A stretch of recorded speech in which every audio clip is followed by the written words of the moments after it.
me pasaron la publicación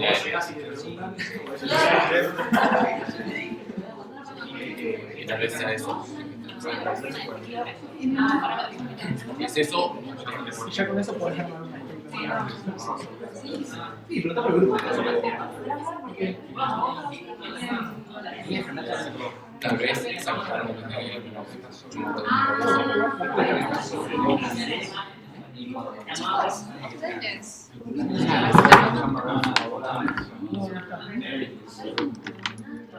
¿Por dónde se anotaron? ¿Por aeronáutico?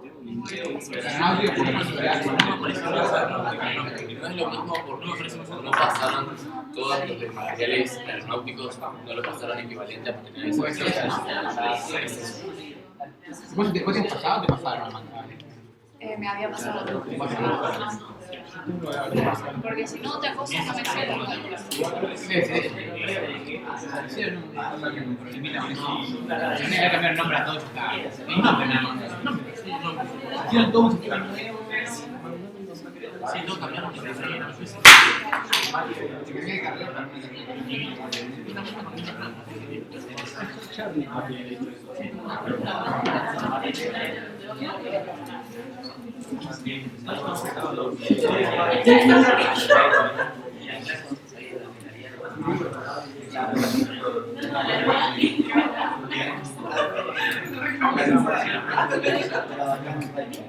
Bueno, buenas tardes, ¿qué tal?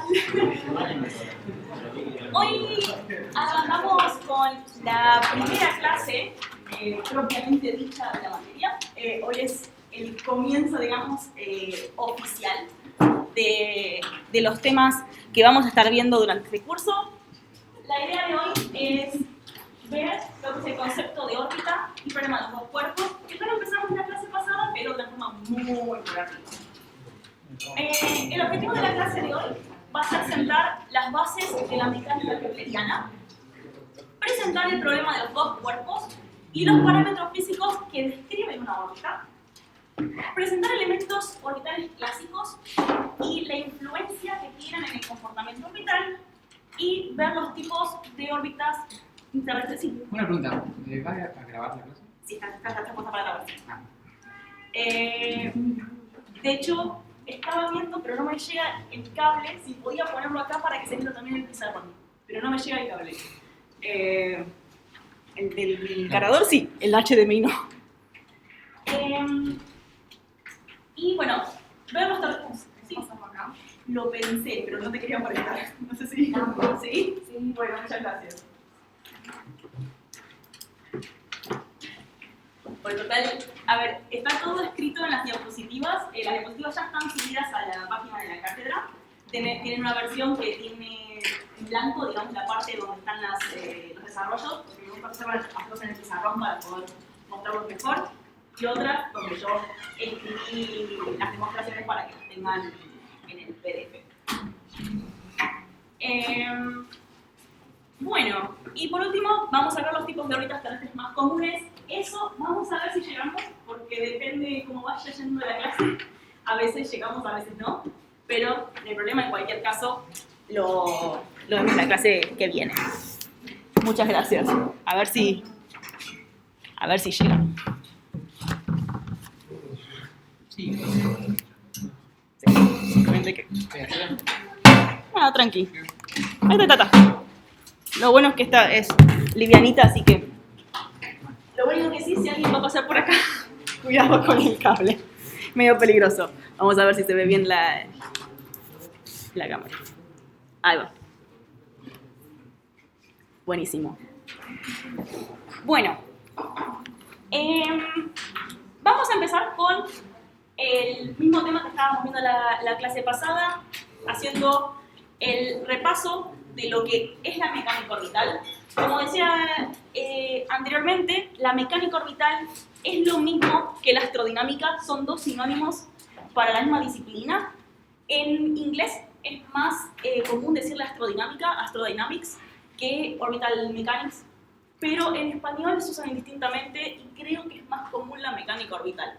Como que la astrodinámica no está tan definida en lo que es, digamos, el español. Es el estudio de objetos artificiales en un campo gravitacional. Por definición, es cómo se comporta un objeto influenciado por un campo gravitatorio.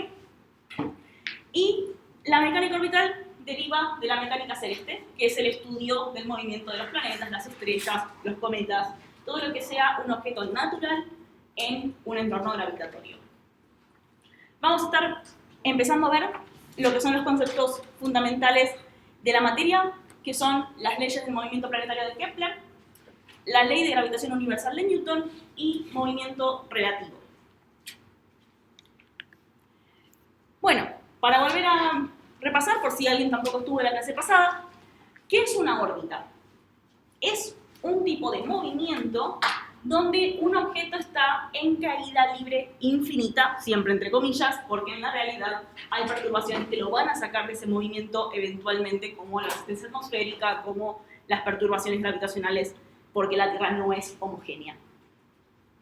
Está determinado, como me van a escuchar decirlo 1000 veces en esta clase, está determinado por la velocidad tangencial respecto al eje radial que une el objeto con el centro del cuerpo gravitatorio. Por ejemplo, la Tierra, el Sol, el cuerpo que uno esté considerando.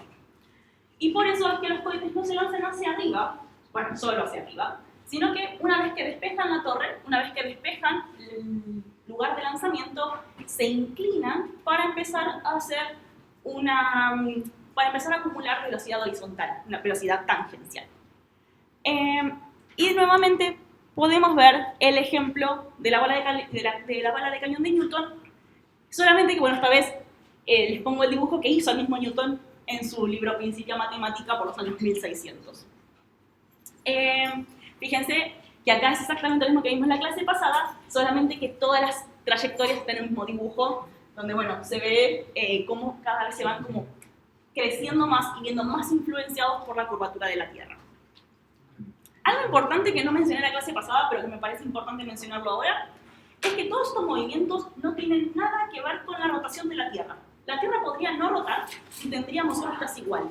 La rotación de la Tierra sí nos va a influenciar en cómo un satélite se ve desde la Tierra o cómo un satélite ve la Tierra para lo que es observación terrestre, por ejemplo. Pero más allá de eso, a la mecánica orbital no le influye en absoluto. La trayectoria está simplemente dada por el campo gravitacional de un cuerpo celeste sobre un objeto. Cuerpo celeste, como lo decía, puede ser cualquier planeta, cualquier estrella, cualquier objeto natural con gravedad. Incluso las trayectorias interplanetarias, que desde la Tierra se ven abiertas, se ven como que se alejan cada vez más y nunca vuelven, también son órbitas, simplemente con respecto a otros cuerpos, por ejemplo, el Sol.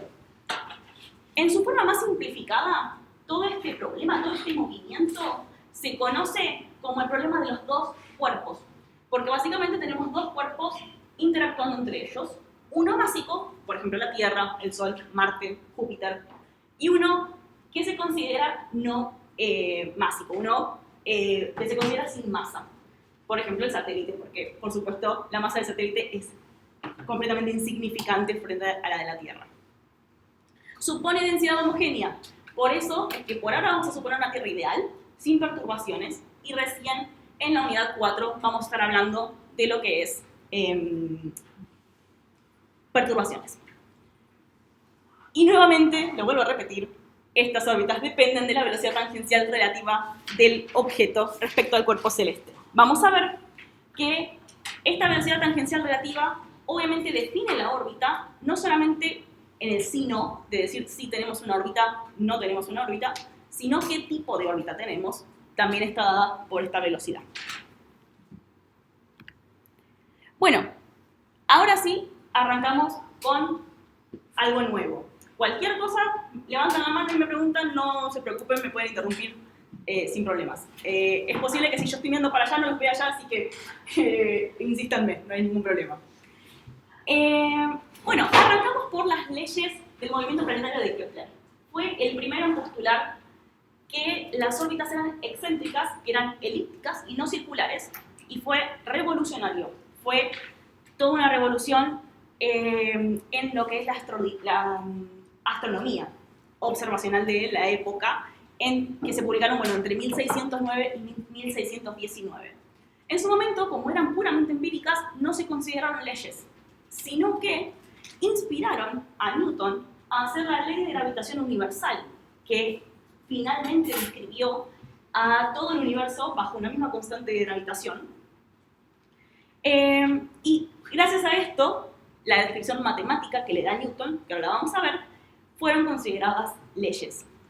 Y son tres. Tenemos tres leyes.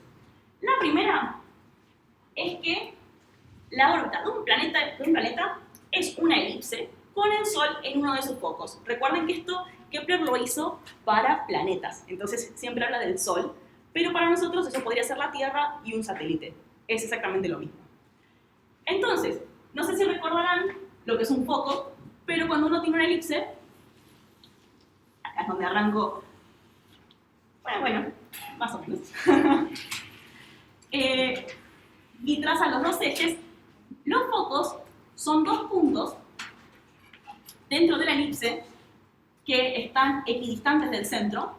Acá tenemos una distancia C al centro desde los focos. Y básicamente es el punto donde si uno traza una recta, supongamos uno define un punto P cualquiera, un punto P por ejemplo acá, y trazamos una recta y otra de un foco 1 al punto y el foco 2 al punto, esta suma, la suma de las longitudes,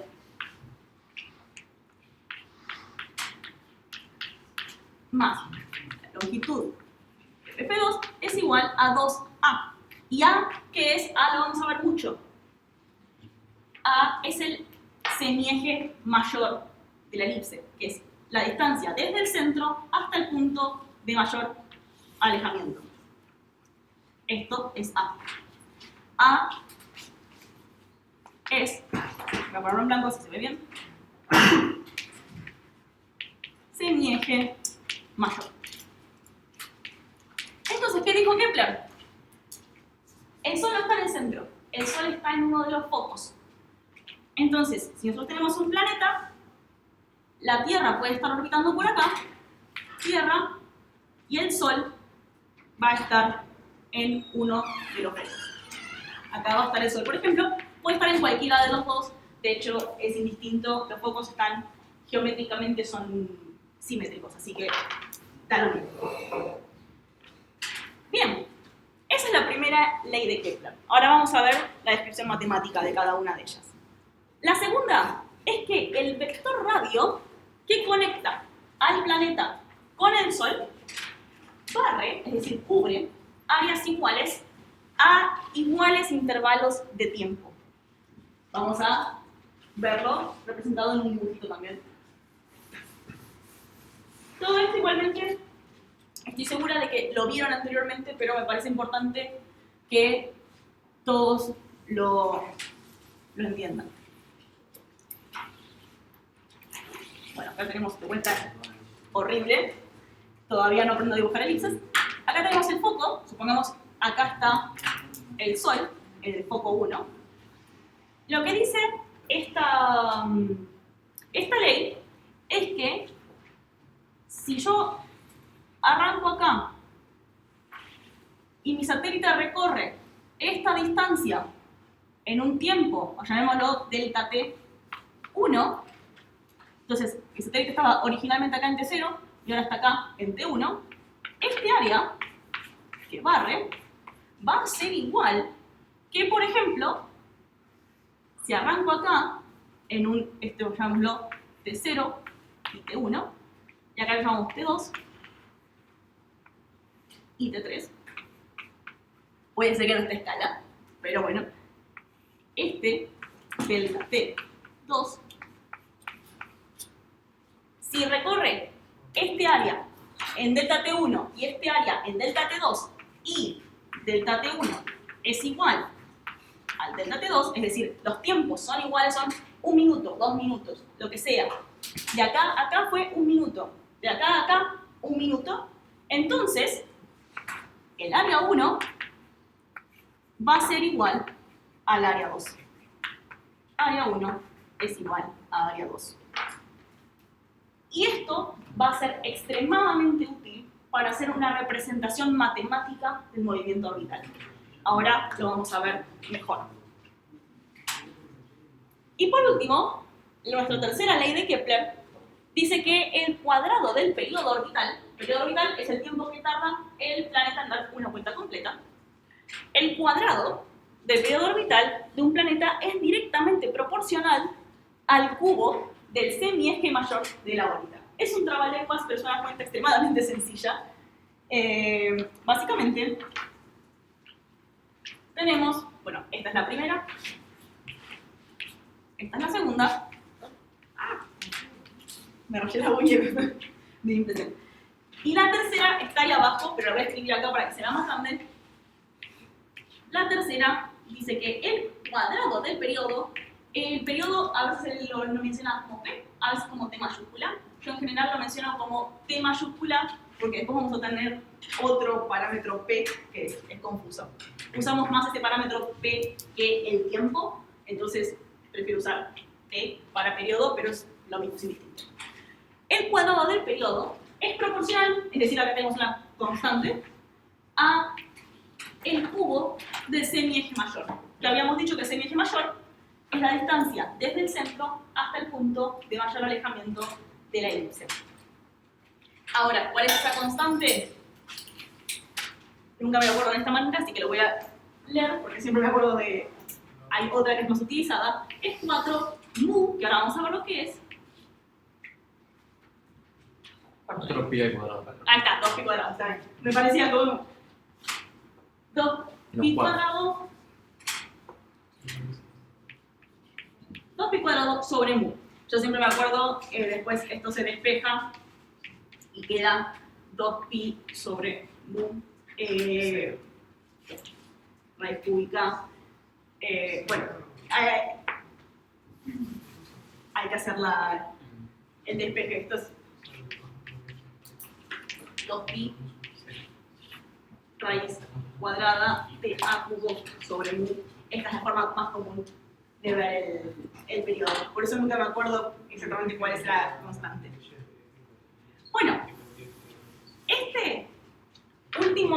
esta última ley ya le podrán ver la utilidad desde ahora. Fíjense que nos relaciona cuánto tiempo tarda una vuelta completa con el tamaño de la órbita. Y este mu es un parámetro gravitacional. Ahora lo vamos a ver cuando hagamos el despeje de los dos cuerpos. Se lo llama parámetro gravitacional estándar y depende del planeta en el que estemos. Este va a ser diferente: Tierra, Sol, Júpiter. Y si lo piensan, tiene sentido, porque básicamente lo que está diciendo es que el tiempo que tarde, la velocidad, el tiempo que tarda y la velocidad son al menos proporcionales, aunque no sea de forma lineal. El tiempo que tarda o la velocidad es proporcional a la fuerza gravitacional del cuerpo, inversamente proporcional, disculpen, y proporcional al tamaño de la órbita. Así que bueno, ¿alguna pregunta con respecto a esto? ¿Vamos bien?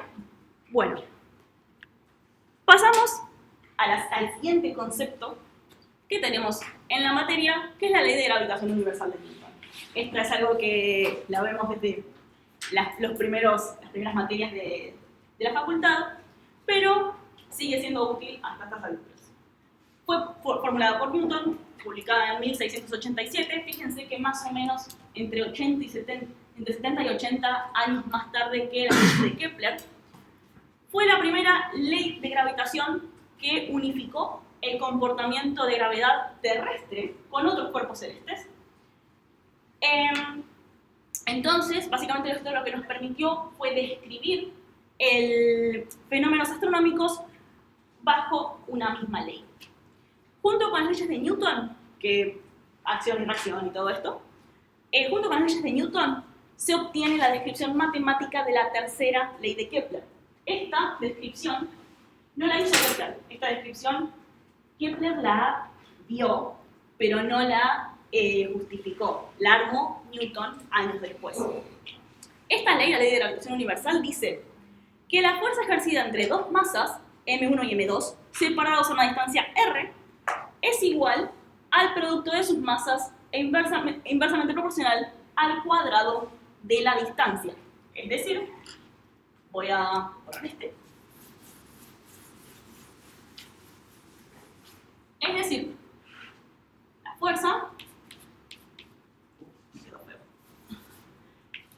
la fuerza es igual a este parámetro gravitacional universal por la masa 1, una masa 2, sobre el cuadrado de la distancia que la separa. Fíjense que un planeta orbitando el Sol o un satélite orbitando la Tierra no es otra cosa que esto. Tenemos la influencia de dos masas dividido el cuadrado de la distancia que la separa. Entonces, esto va a ser extremadamente útil para describir el movimiento orbital de dos cuerpos. G tiene un parámetro fijo, G y mu no son lo mismo, aviso por las dudas. G es la constante universal, la constante gravitacional universal, y este es el parámetro gravitacional estándar. G es, bueno, 6.67 por 10 a la menos 11, no hace falta que se lo acuerden ni mucho menos, es algo que vamos a estar usando bastante seguido. Bueno, y con esto definimos las bases para lo que necesitamos para lo que viene. Bueno, a ver si no me olvido de nada. Bien.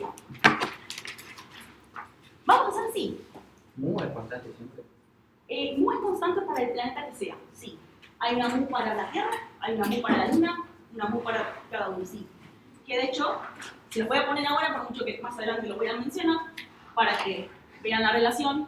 Mu es igual a la constante gravitacional estándar, disculpen, la constante gravitacional universal, por la masa del, sigamos llamando planeta, por mucho que puede ser la Luna o un asteroide, lo que sea.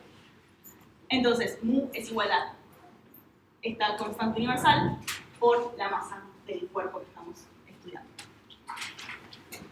¿Alguna consulta más? Bueno, vamos a hacer un repaso bastante rápido de lo que es secciones cónicas. Secciones cónicas, algo que me parece que lo vemos en mate A, mate B, no me acuerdo cuál era, pero es algo que se ve bastante por arriba, pero que es extremadamente útil en lo que es todo lo que es movimiento orbital, porque el movimiento orbital está descrito por cónicas. Vamos a ver que las órbitas keplerianas se refiere a aquellas que respetan estas leyes. Es decir, donde tenemos un cuerpo gravitacional y un cuerpo que orbita de masa mucho menor. Si tenemos dos cuerpos o dos cuerpos de masas relativamente similares, ya el movimiento deja de ser kepleriano y pasa a ser un movimiento más genérico. Ya no sigue las leyes de gravitación leyes de movimiento planetario de Kepler, sino que, bueno, hay que hacer la descripción del movimiento específico para ese sistema. Las órbitas keplerianas están definidas por secciones cónicas, es decir, elipses que incluyen los círculos. Círculo es una elipse de excentricidad 0. Excentricidad 0. Puede ser parábolas o puede ser hipérbolas. Vamos a ver que la parábola es un caso ideal que en la realidad no existe, sino que solamente vamos a ver elipses e hipérbolas. Las cónicas están dadas por la ecuación de la trayectoria, que la ecuación de la trayectoria, como lo pongo acá abajo con un pequeño recuadrito, es la expresión matemática de la primera ley de Kepler, que es la que estaba acá, que es la que dice que el Sol está en uno de los focos y la Tierra se mueve a su alrededor. No hago la demostración matemática de esto porque es un embole mal y la realidad es que no termina de mostrar nada. Entonces, acá simplemente es como una especie de, esta es la ecuación que tenemos, es la ecuación de la trayectoria. Que tenemos el radio instantáneo relacionado con algo que se le llama anomalía verdadera. La anomalía verdadera, la vimos en la clase pasada, es la posición en la que esté el satélite o el objeto en la trayectoria. Fíjense, acá desde el foco tenemos definido este nu, que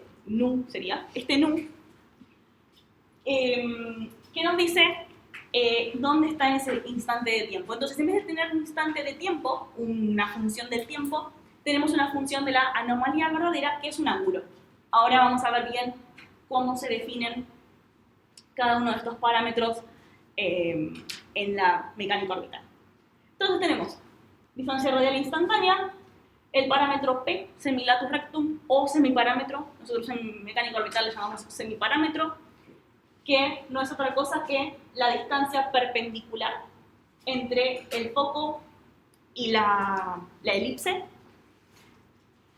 la excentricidad, que es el factor de forma de la curva, y como decía, la anomalía verdadera. Esto es puramente geométrico. No hay mucho desde el lado físico. Sí, por supuesto, la física utiliza este concepto, pero si no tuviésemos un planeta que analizar y todo esto, aún así, simplemente considerando una elipse descrita a través de uno de los focos, tenemos esa ecuación. Y tenemos otros parámetros importantes dentro de las secciones cónicas, como los focos, que ya lo vengo hablando un montón, el semieje mayor A, que se lo vamos a usar un montón porque es un parámetro, es un elemento orbital clásico, semieje menor B, que casi no se usa, pero puede llegar a ser útil en alguna descripción matemática, C, que es la distancia semifocal, como lo veíamos como lo vemos en ese dibujo, es la distancia desde el foco al centro, C. Creo que acá está descrito, del centro al foco, donde está, en este caso, la Tierra. Y después tenemos dos parámetros nuevos, por así decirlo, que es el apoapsis y el periapsis. El apoapsis es el punto de mayor alejamiento de un objeto orbital al planeta central. Entonces, básicamente, el apoapsis, en este caso, si la Tierra está acá y esta es nuestra órbita, el apoapsis es este punto, el punto de mayor alejamiento. En este caso, que tenemos dibujado acá, el apoapsis estaría acá, esto sería nuestro apoapsis. Y el periapsis está inmediatamente opuesto en el punto de mayor acercamiento. O sea, mayor alejamiento, mayor acercamiento. Periapsis. El eje que conecta ambos apsis se lo conoce como la línea de apsis. Es decir, el periapsis y el apoapsis son dos puntos que se pueden conectar para describir algunos conceptos matemáticos. Van a ver que es muy usual leer apogeo, perigeo, apohelio y perifelio, si no me equivoco, para el Sol. Y cada planeta tiene el suyo. Se le cambia la terminación para hacerlo específico para cada planeta. Pero la forma genérica es esta. Y después, en órbitas elípticas, incluyendo las circulares, tenemos algo que se llama ángulo de vuelo. El ángulo de vuelo es, vamos a ver si lo tengo, es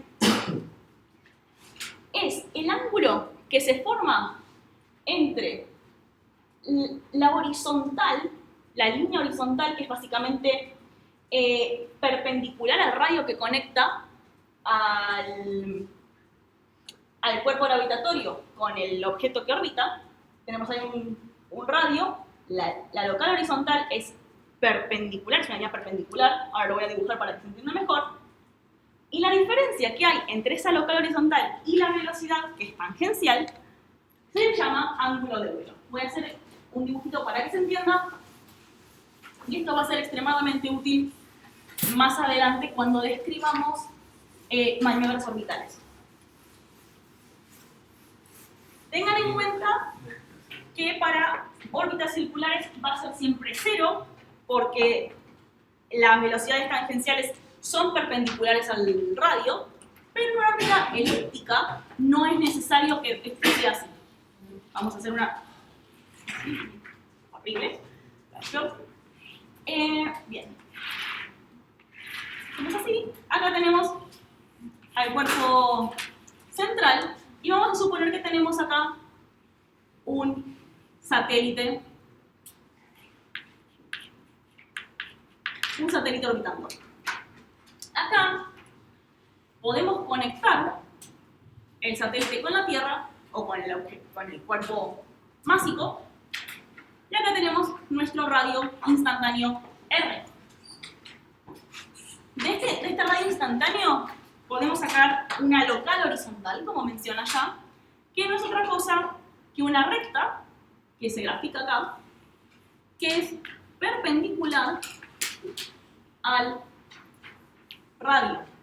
Y fíjense que ya se ve que esta horizontal local no es tangente a la trayectoria. Está bien, está súper feo, pero dibujado, pero créanme que no es tangencial. Mientras tanto, la velocidad por definición es tangencial. La velocidad de nuestro satélite va a ser tangencial a la trayectoria. Entonces, esta diferencia que vemos acá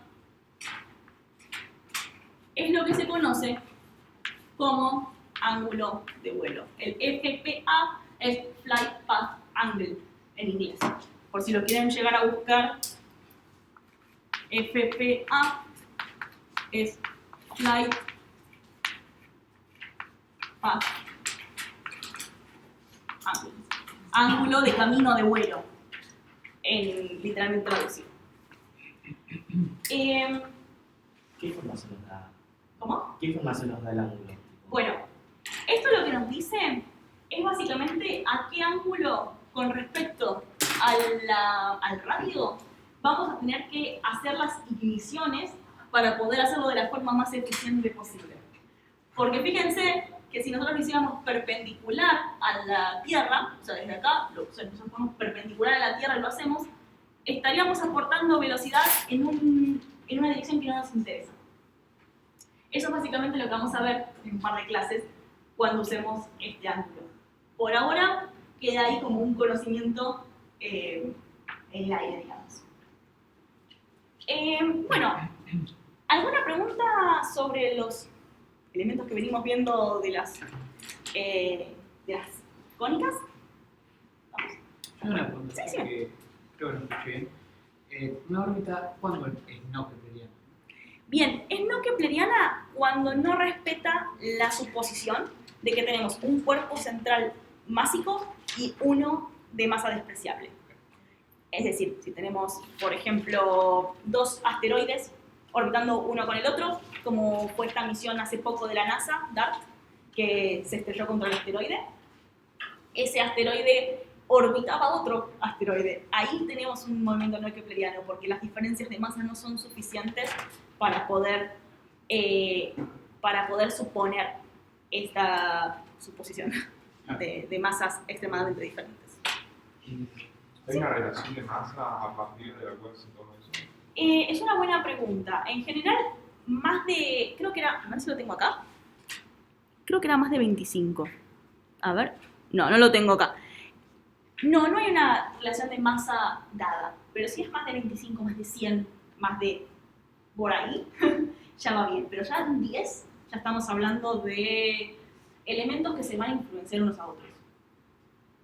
Es como que ya partimos de la base de que tenemos que hacer un análisis adicional para ver si esta suposición puede aplicar. Buena pregunta. ¿Alguno más? Bueno, y acá esto les dejo un resumen de cómo cambian todos estos parámetros, semieje mayor, excentricidad, semilatus rectum o semiparámetro, anomalía verdadera y ángulo de vuelo según qué tipo de cónica tengamos. Tengamos una elipse, una cónica circular, una parabólica o una hiperbólica. Fíjense Lo importante es que, por ejemplo, en la circular, el semieje mayor va a ser igual que el radio. ¿Por qué? Porque en las órbitas circulares, los focos coinciden con el centro. Yo tengo una órbita circular, el centro, vamos a llamarlo 0, es igual al foco 1, igual al foco 2. Tienen la misma posición. Entonces, la distancia del centro al radio se va a mantener siempre igual, siempre constante. Entonces tenemos un radio constante igual al semieje mayor. En una elipse, el semieje mayor es constante porque describe semieje mayor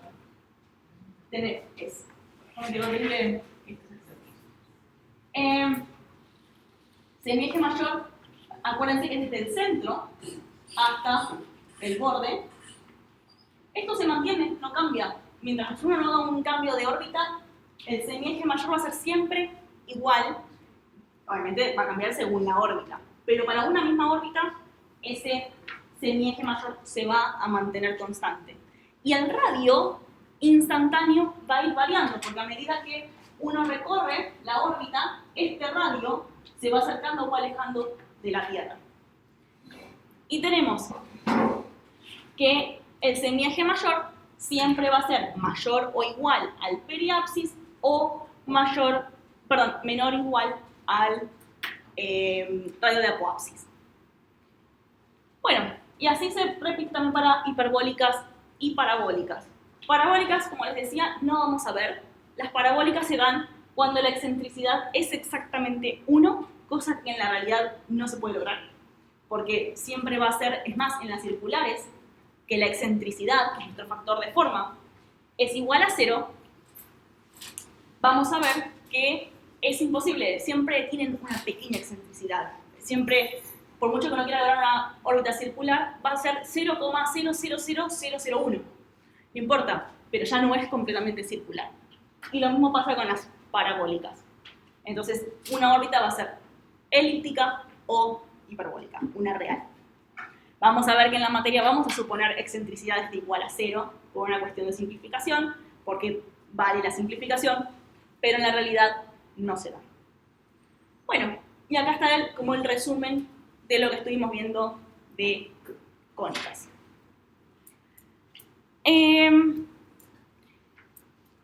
Un segundo, que quería ver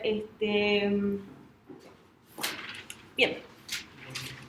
Entonces ya empezamos con el problema de los dos cuerpos. Que de vuelta, esto creo que es algo que se ve en racional, creo que lo ven, el problema de los dos cuerpos, no estoy segura. ¿Sí? Bien. Pero bueno, obviamente lo vamos a volver a describir para que todos estén con el mismo contenido. Vale, por favor.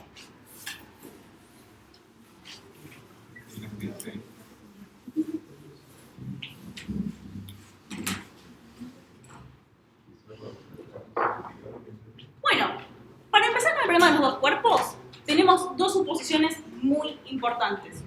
Una, tenemos cuerpos esféricos y de densidad uniforme. Ya lo vimos en la clase pasada, sabemos que la Tierra no es así, pero es una suposición que se puede hacer como un análisis medianamente simplificado. Y suponemos un sistema de referencia inercial.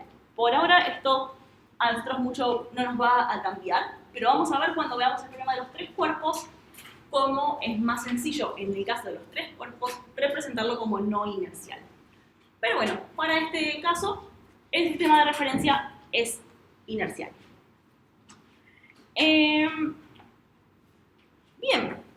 entonces vamos a empezar con la ley Vamos a empezar con la ley de gravitación de Newton. Vamos a empezarlo acá.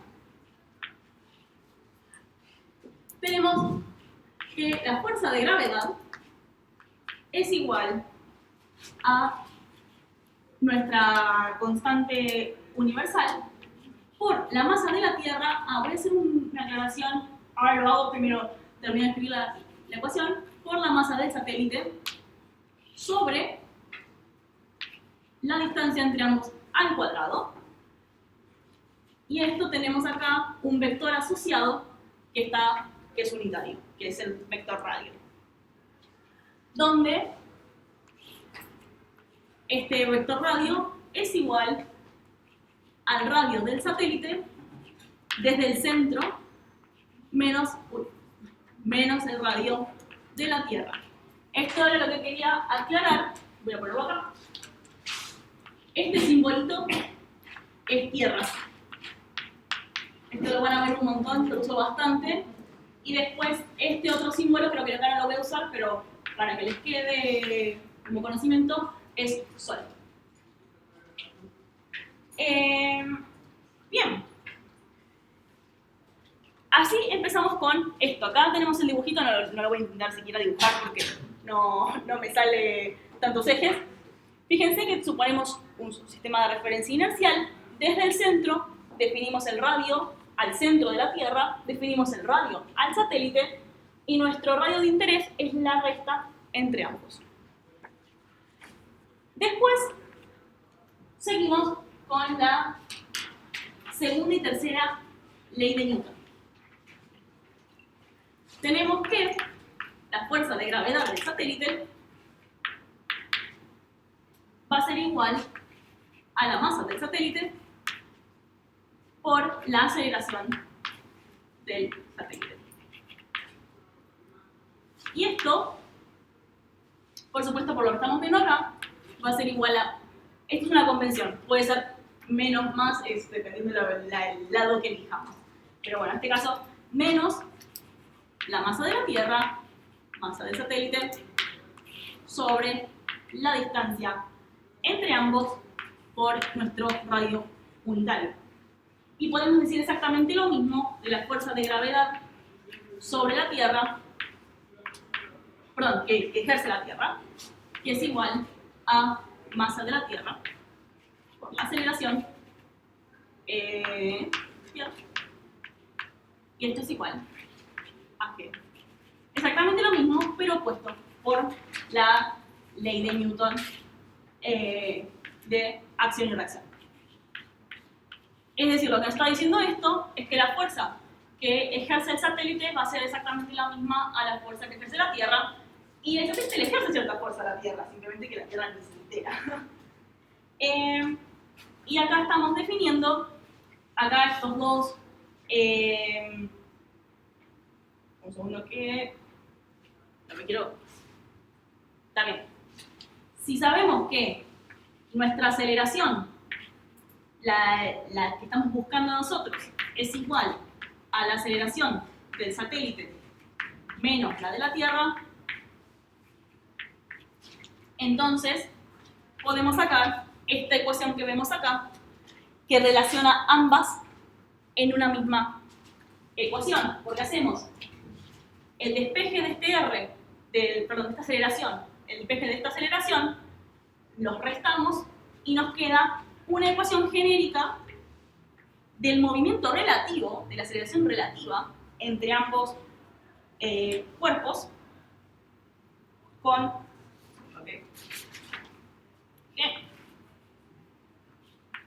la masa de la Tierra más la masa del satélite sobre el radio al cuadrado por este radio unitario que, recordemos, está definido con la ubicación de ambos en el sistema. Entonces, acá fíjense que tenemos masa de la Tierra, masa del satélite. La masa del satélite acá no va a aportar absolutamente nada. Y acá es donde entra la suposición de cuándo es una órbita kepleriana y cuándo no. Si acá nosotros suponemos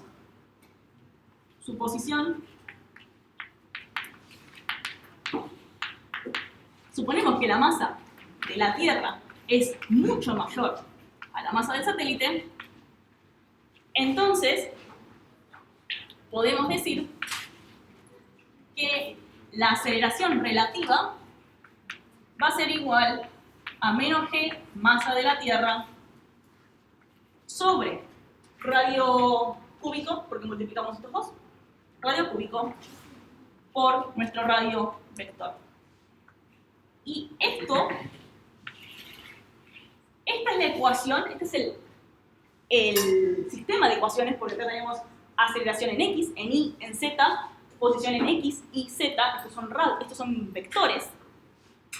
Acá tenemos lo que es la ecuación que describe, el sistema de ecuaciones que describe el problema de los dos cuerpos. Ahora, como les decía antes, esta G por la masa de la Tierra no es otra cosa que el parámetro gravitacional estándar de la Tierra. Entonces esto es mu. Acá van a ver que yo mu lo uso sin el subíndice porque damos por hecho que es de la Tierra. Pero esto es mu, que es igual a la constante universal gravitacional por la masa de la Tierra. Y por ende, esto lo podemos reescribir como que la aceleración es igual a menos mu sobre radio cúbico por el vector radio. Y ahora nos queda una ecuación extremadamente sencilla, donde la aceleración en X se relaciona con la posición en X, la aceleración en Y con la posición en Y, y la aceleración en Z con Z. Es un sistema muy sencillo y se utiliza mucho. Acá tenemos la descripción completa, X 2 puntos, Y 2 puntos, Z 2 puntos.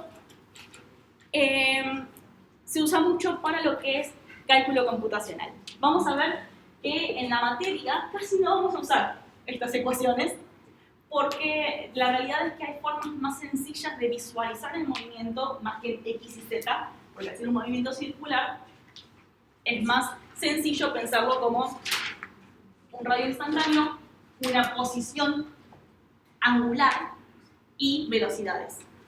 Entonces, esto casi no lo vamos a usar, pero es importante que ustedes sepan que la aceleración se relaciona con la posición.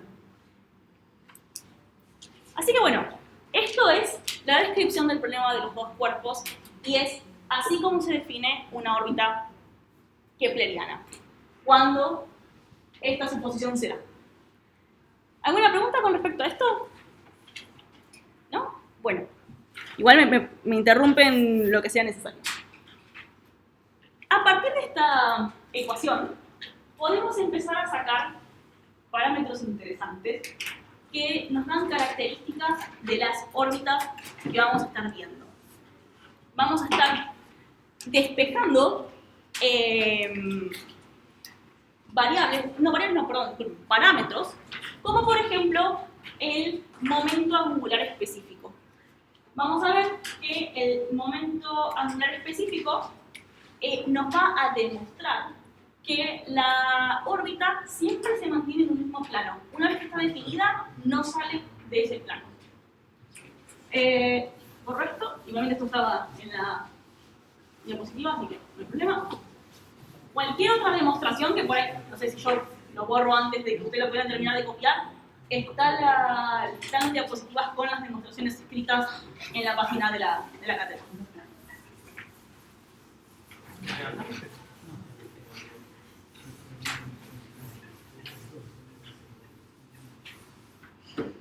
Bueno, tenemos el momento angular específico. Específico porque no tiene relación con la masa. Fíjense que acá en ningún momento hablamos de la masa del satélite. En el momento en el que nosotros suponemos que la Tierra es mucho mayor, o sea, tiene una masa mucho mayor a la del satélite, y suponemos que la masa del satélite es igual a 0, nos descartamos la masa. O sea que a partir de ahora no vamos a ver más la masa del satélite, hasta que no lleguemos a propulsión. Ya acá todo es sin masa, y por eso es mecánica orbital y no dinámica orbital. Bueno, el momento angular específico está definido como nuestro radio vector producto cruz con nuestra velocidad, o bueno, vamos a ponerle R punto porque es más fácil de visualizar. Que no es otra cosa que la forma en la que se define un momento angular en cualquier movimiento circular. Por supuesto, lo tenemos acá, esto, un intento de órbita vista en 3D. Tenemos acá nuestro eje X, acá va a estar nuestro eje Y, y acá tenemos nuestro eje Z. Vamos a tener que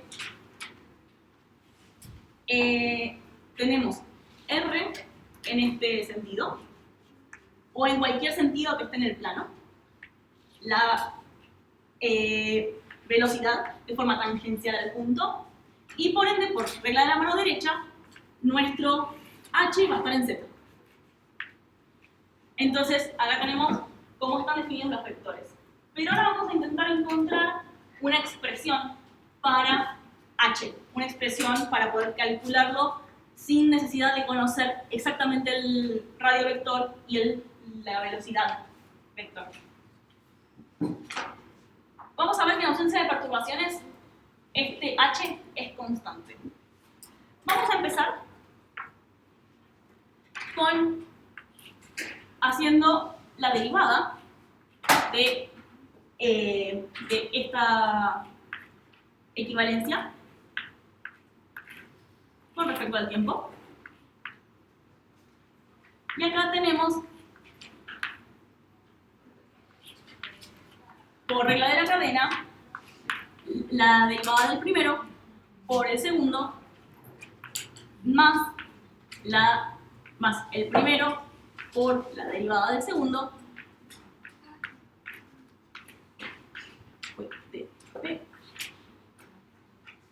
y acá tenemos que esto va a ser igual a R punto producto cruz R punto, o sea, acá este es R punto y este va a pasar a ser, acá le hice 2 puntos y uno solo. Mire, me parecía raro. Este es el segundo, así que es un solo punto. Y esto pasa a ser R, 2 puntos, la aceleración. Entonces, tenemos R punto por R punto más R por R2 puntos. Esto, por definición, es igual a 0, porque el producto cruz de dos vectores colineales es igual a 0. Entonces, seguimos solamente con esta expresión. Yo voy a seguir acá abajo para ir ahorrando espacio. Entonces, tenemos que R por R2 puntos es igual a R por lo que acabamos de ver que es R2 puntos. Lo voy a poner acá para que lo tengan en mente, que R2 puntos, según el problema de los 2 cuartos, es menos mu sobre R cubo por R. Entonces, fíjense lo que pasa con esto. Esto, mu sobre R cubo, vector R. ¿Qué tenemos acá? 2 vectores colineales. Entonces, esto de vuelta es 0. Por lo tanto, demostramos esto no era otra cosa, que la derivada de h con respecto al tiempo, porque ya habíamos dicho que h se definía de esta manera, como r por r punto. Entonces demostramos que la derivada de h con respecto al tiempo es igual a 0. Por lo tanto, h es constante.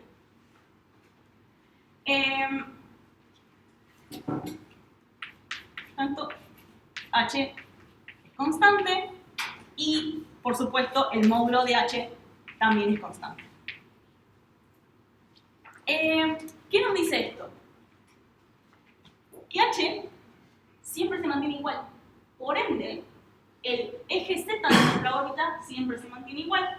El eje z no es otra cosa que nuestro vector normal al plano. Y si el vector normal al plano se mantiene siempre igual, entonces nuestro plano orbital no cambia nunca a menos que tenga perturbaciones. Entonces, nosotros podemos decir, sin miedo a equivocarnos, que una vez que una órbita está definida, no tiene por qué cambiar de plano. Esto va a ser muy útil en definiciones de más adelante. Y H tiene algunas equivalencias que se pueden obtener por distintos métodos. Acá lo que queríamos demostrar es que es constante. Y se las voy a dejar acá porque son muy útiles. Y tenemos que H cuadrado es igual a nuestro semilatum rectum, el semiparámetro, por mu. También tenemos que H es igual a R cuadrado por nu, perdón, nu, disculpen, nu punto. Acá tengan cuidado que B, velocidad, y nu es anomalía verdadera. Si tienen problemas con esto, se usa mucho U en vez de B. También se usa U en vez de B para la velocidad. Van a ver que esto, en este tipo de ejemplos, uso a veces B, pero después en general usamos U. Bien, esto está dado por la segunda ley de Kepler, esta equivalencia.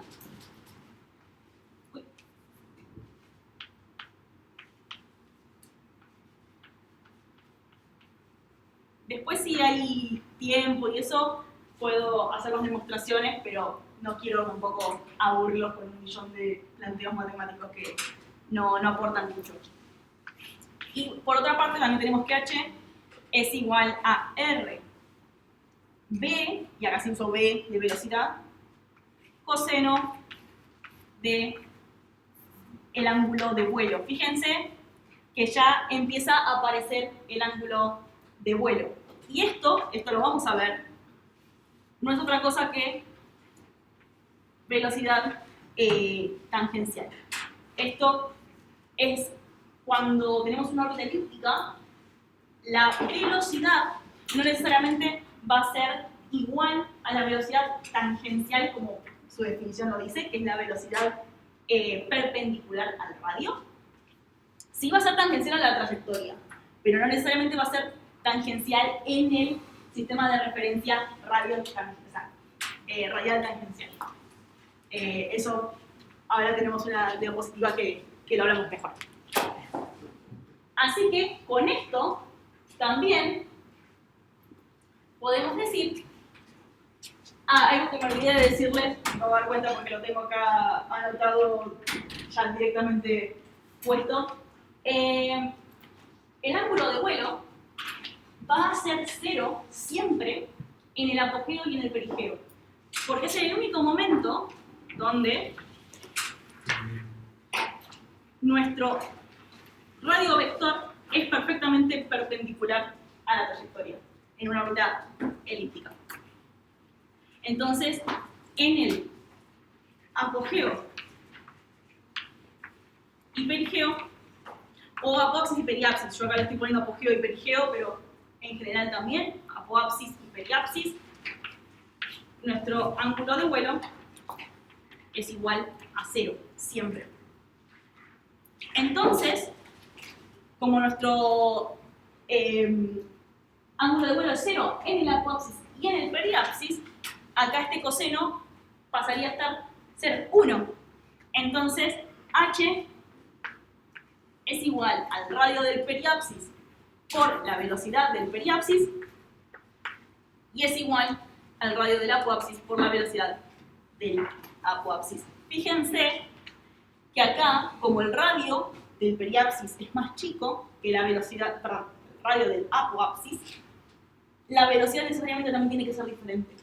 En el periapsis la velocidad va a ser mayor y en el apoapsis, en el punto más lejano, la velocidad va a ser menor.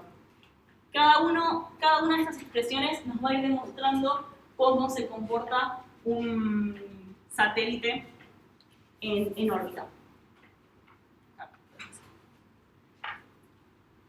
Y bueno, esto es nuestro movimiento angular específico. Este H va a aparecer varias veces en algunas cuentas, así que es útil tener diferentes formas de poder expresarlo o sea, en función de diferentes parámetros. ¿Alguna pregunta? Algo que entre toda la explicación no haya quedado claro. ¿De dónde salió la expresión de h cuadrado igual a...? Bien, este está dado por la ecuación de la trayectoria, pero no lo demuestro porque es un choclazo. Pero si yo después los tengo que pasar, me olvidé de compartirles la bibliografía, en el Vallado está explicado. Cada una de estas expresiones en el libro están explicadas.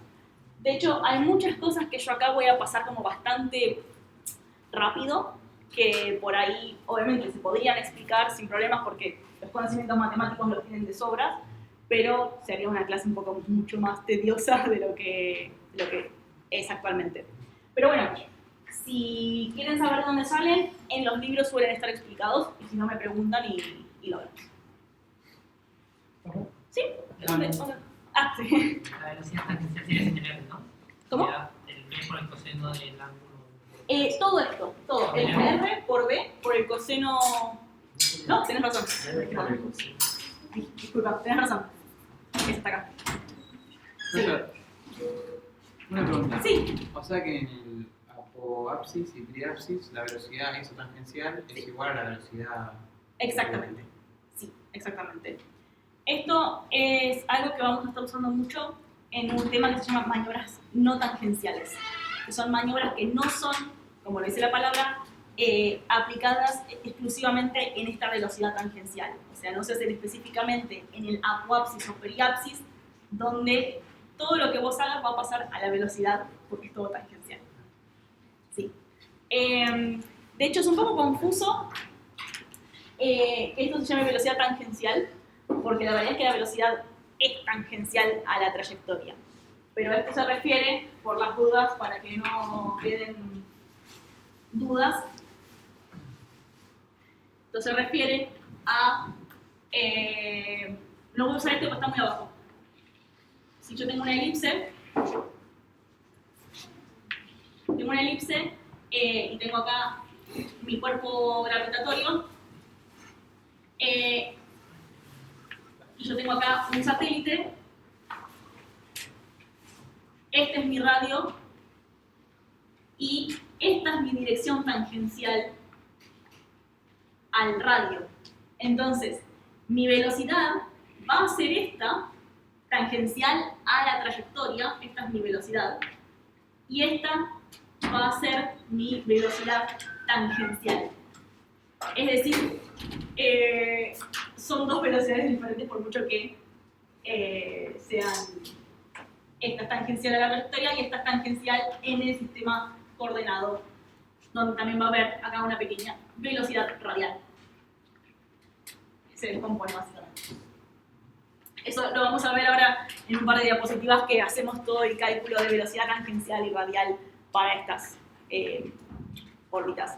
No sé sinceramente por qué lo llaman de esa manera. Supongo que será por definiciones anteriores de otras disciplinas.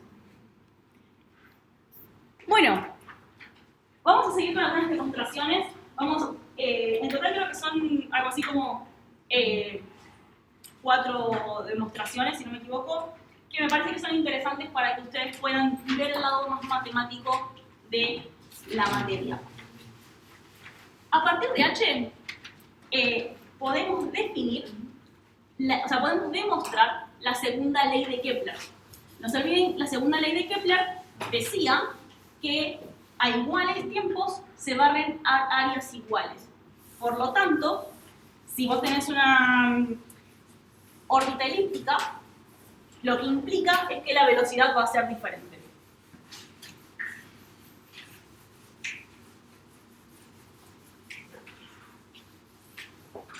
Bien. Entonces, segunda ley de Kepler.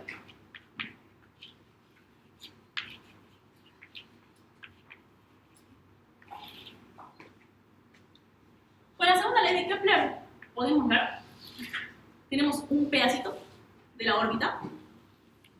Acá tenemos el centro, acá tenemos el radio, y acá marcamos un diferencial de anomalía verdadera, un diferencial de nu. Es un pedacito de la órbita. Y acá, esto que marcamos acá, tenemos un diferencial de área. Después, para poder calcular este diferencial de área, podemos definir un pedacito de esto. Acá, el área de este pedacito va a ser R por este diferencial acá de R por diferencial de nu. Esta es la forma de calcular cualquier pedacito de esfera, digo de circunferencia. Y después, perdón, esto tenía que mostrarlo antes, disculpen. Este lado, esta parte, este segmento es R diferencial de nu. Fíjense que obviamente esto sigue el perímetro, digamos, perímetro de cualquier pedacito de circunferencia, que es R por el ángulo que barre, es R diferencial de nu. Entonces, este área es R diferencial de nu por el pedacito de radio que estamos tomando, el diferencial de R. Entonces, podemos decir que el diferencial de área es igual a la integral entre 0 y R de este cachito que sacamos acá. R, diferencial de R, diferencial de nu.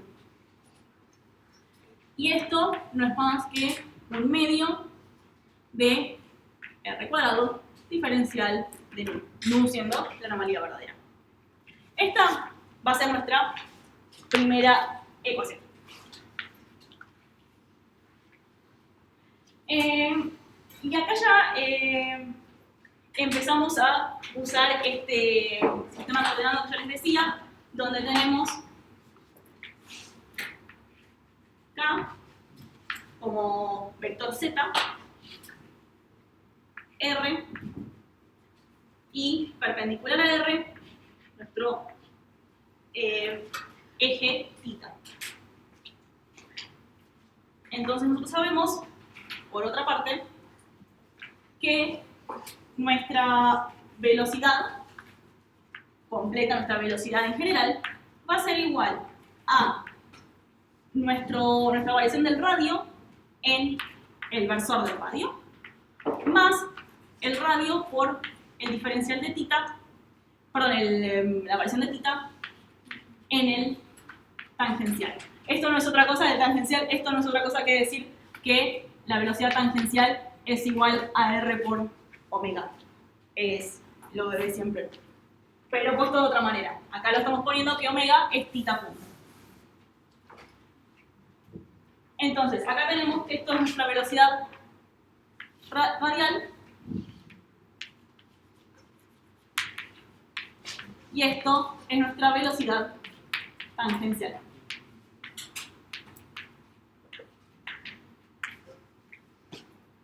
Además, sabemos, por lo que estamos viendo acá, que θ punto no es otra cosa que nu punto, porque el ángulo que barremos, θ punto sería la forma genérica de llamarlo, en nuestro caso lo estamos denominando nu, anomalía verdadera. Esto es equivalente y esto es igual, obviamente, a la derivada del tiempo de nu con respecto, perdón, la derivada de nu con respecto al tiempo. Entonces, volvemos a traer a h. Recordemos que h, el vector h, es igual al radio por la velocidad, r punto. Entonces, hacemos, entre esto que conocemos y esto, hacemos r versor i por r punto y r más r. Θ punto versor θ. Fíjense, no es otra cosa que definir el radio en aquel sistema coordenado. radio en el versor radio por lo que acabamos de poner arriba. Entonces, acá, si hacemos la cuenta, nos termina quedando radio cuadrado por tita punto en el versor K. Recordemos que H está en el eje Z, o en este caso, versor K. Bien.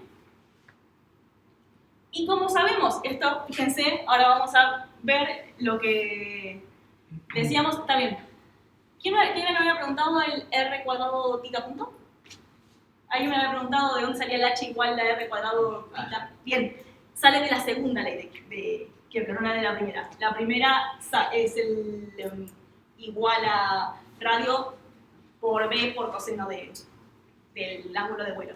Fíjate que acá, si nosotros, como esto está en un solo versor, podemos decir que el módulo de H es igual a R cuadrado tita punto, y sabemos que tita punto es igual a nu punto, entonces esto es igual a R cuadrado nu punto. Y a su vez, por supuesto, R cuadrado derivada de nu con respecto al tiempo. Esta es nuestra segunda ecuación. Si combinamos 1 con 2, podemos ver, creo que acá me alcanza, así no lo hago abajo y pueden ver bien todos.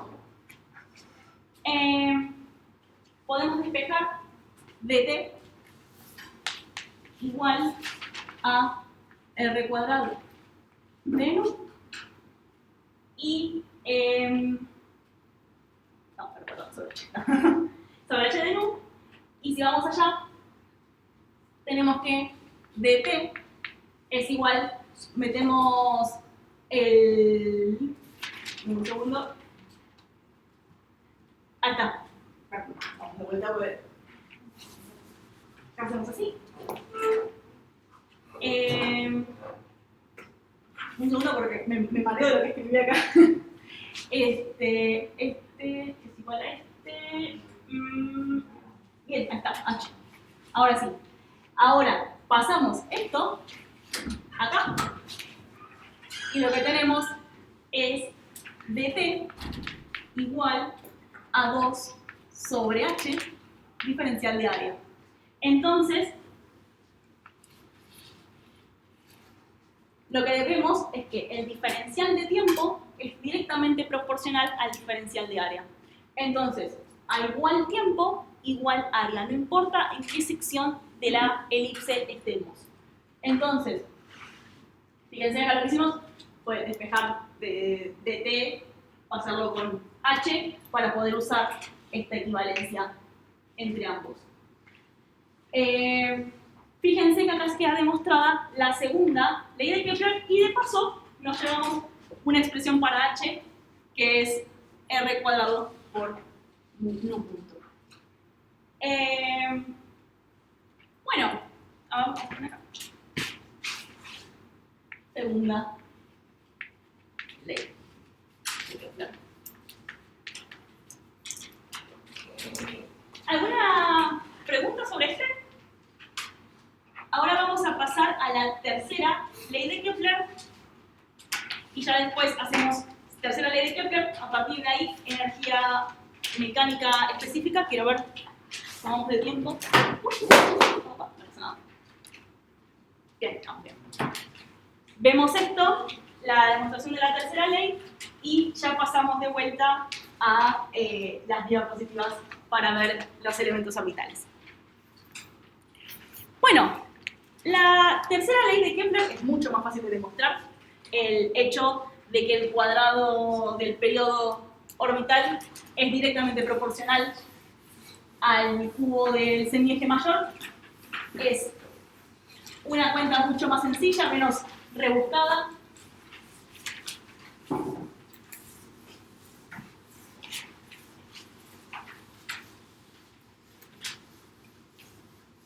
Vamos a partir exactamente de lo mismo que venimos calculando antes, vamos a partir de la segunda ley de Kepler. Entonces, lo que tiene de bueno todo esto es que la realidad es que podría ser una una gran demostración, o sea, podría ser una gran secuencia de ecuaciones porque uno se va obteniendo del otro. Bien, con la segunda ley, entonces, que la segunda ley decía que dt es igual a 2 sobre h diferencial de área, y sabiendo que el área de una elipse es semieje mayor por semieje menor por pi, bueno, pi lo tengo apuntado, pero es lo mismo, podemos hacer lo siguiente. Integramos esto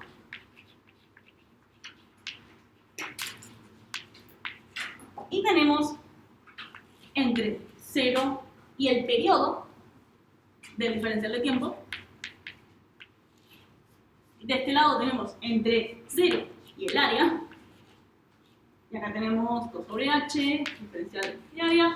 Esto es constante, así que no nos interesa.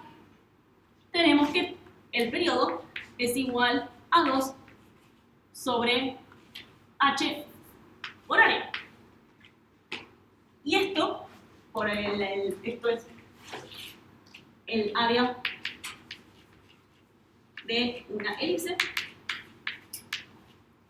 Esto tenemos 2 sobre h pi a por b.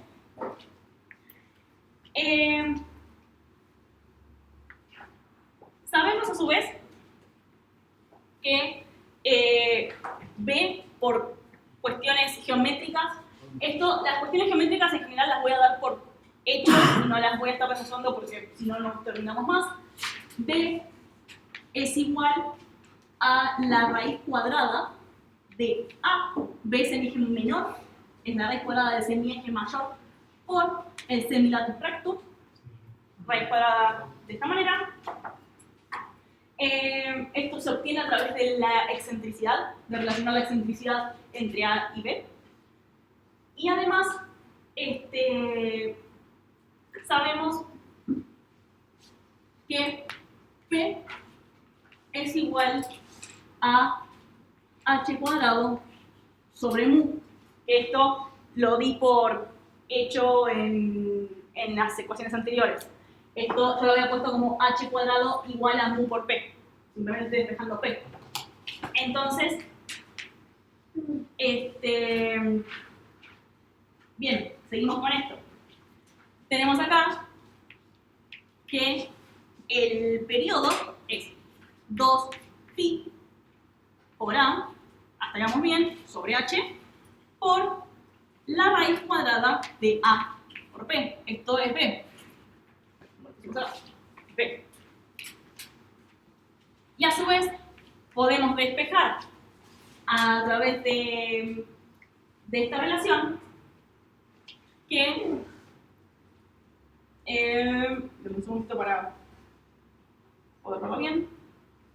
Esto es 2 pi raíz cuadrada de a cúbico por p sobre h. ¿Cómo se obtiene esto? Vamos a hacer rápidamente la ecuación. ¿Cómo se pasa de acá a acá?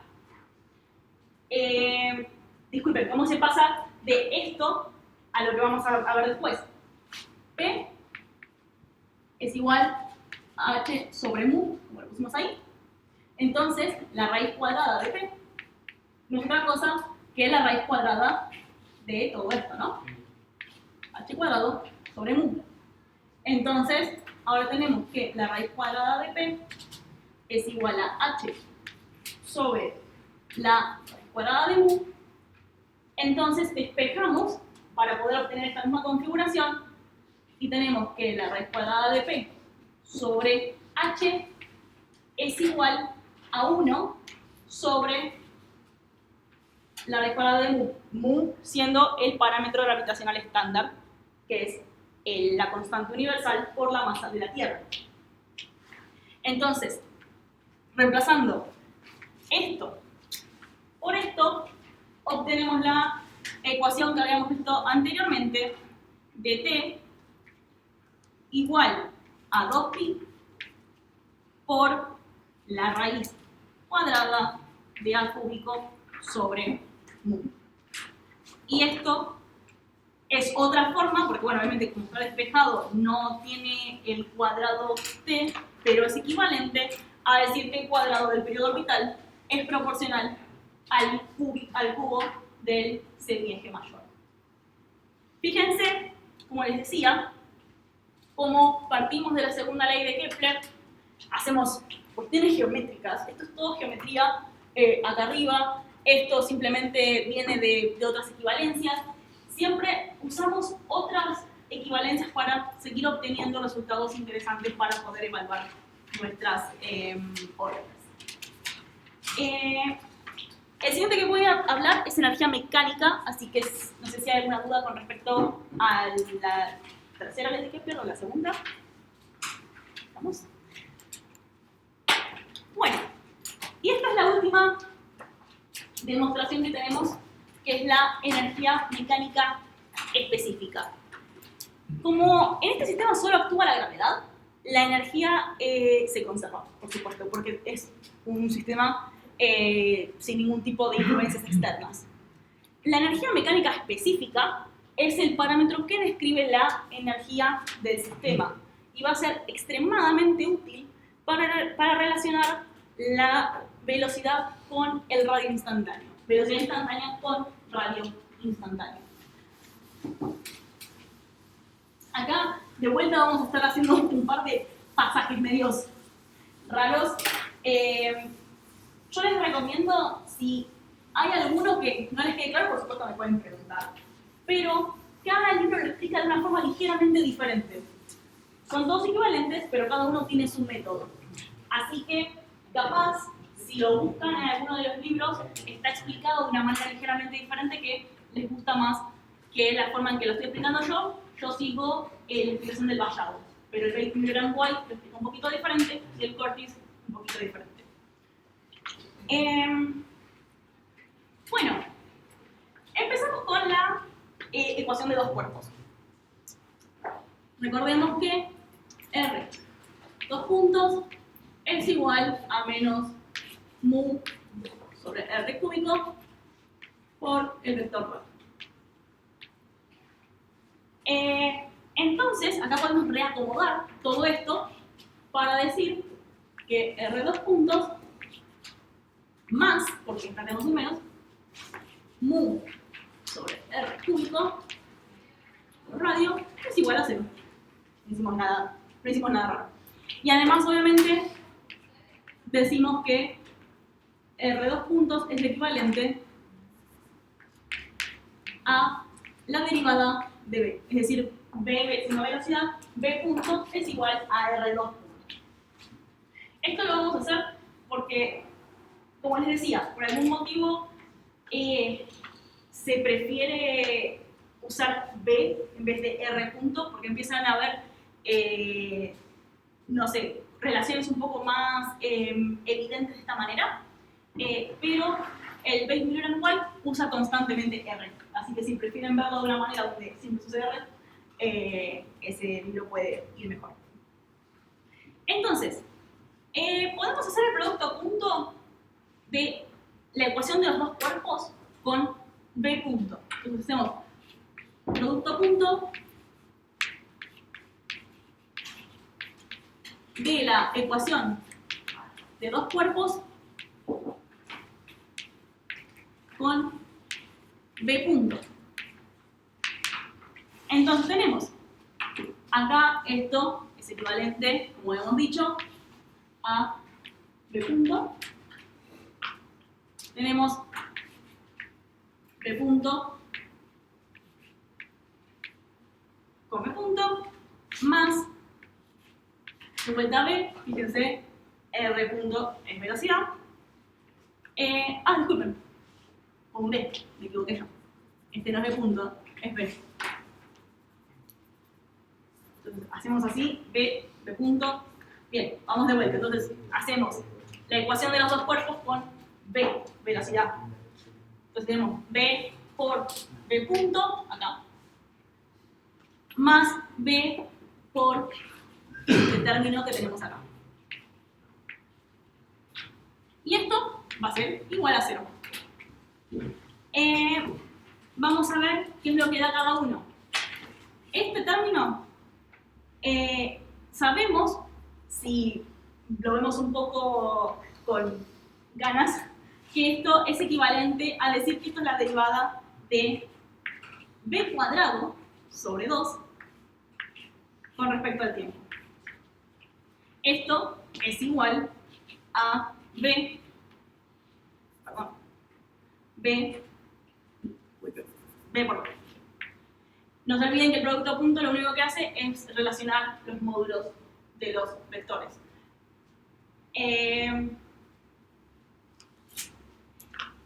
Me salté un paso. Disculpen.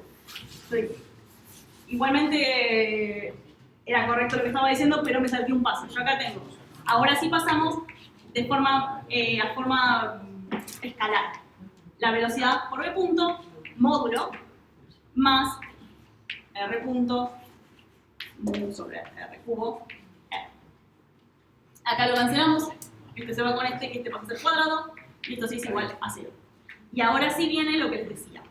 Acá, si lo miramos con atención, podemos decir que la derivada de b cuadrado sobre 2 con respecto al tiempo es igual a b por b punto. Y de este lado, ya es un poquito más, quizás rebuscado, un poquito más difícil de ver, pero esto es igual a la derivada con respecto al tiempo de menos mu sobre r. Esto es igual a mu sobre r cuadrado, r punto. Esto es un 12. Bien.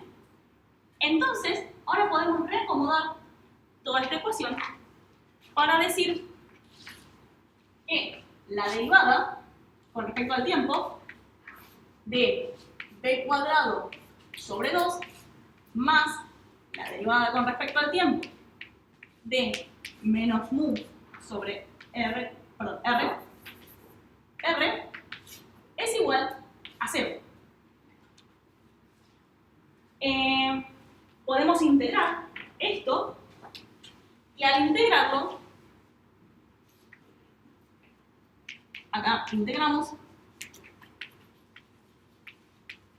y tenemos b cuadrado sobre 2 menos mu sobre r cuadrado más una constante, que ahora vamos a hablar de eso, y esto es igual a la energía mecánica que está dada por ETA, creo que es, letra, nunca me acuerdo, si alguien se acuerda esta de cómo se llamaba, nunca me acuerdo si Z, Z. Sí, puede ser, sí también, no. Sí, pues. Seda. Como le quieran llamar, el símbolo de la energía mecánica. Para mí yo veo esto es energía mecánica. No recuerdo el nombre de esta letra, porque encima hay varias parecidas. Bueno, tenemos esta ecuación que da nuestra energía mecánica. Ahora, ¿qué hacemos con esta constante? En astrodinámica mecánica orbital, le hacemos 0. ¿Por qué? Por convención. La realidad es que cualquier número que le pusiéramos acá directamente se resta de la energía mecánica, así que no tiene mucho problema porque nosotros estamos diciendo que la energía mecánica es constante. Entonces, lo único que cambiarían son algunos parámetros después de relaciones, pero la realidad es que en astrodinámica directamente decimos 0. Hay algunos campos en la mecánica celeste que usan constantes diferentes de 0.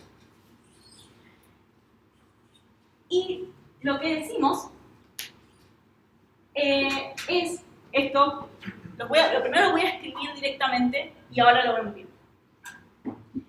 Decimos que entonces la energía mecánica es igual a b cuadrado sobre 2 menos mu. Disculpen, acá es una r, nomás, no se recuerda. Sobre r, disculpen, acá es r. R sobre r y es igual a menos mu sobre 2a. ¿De dónde sale este menos mu sobre 2a? Es agarrar este factor, energía mecánica, y evaluarlo de periapsis.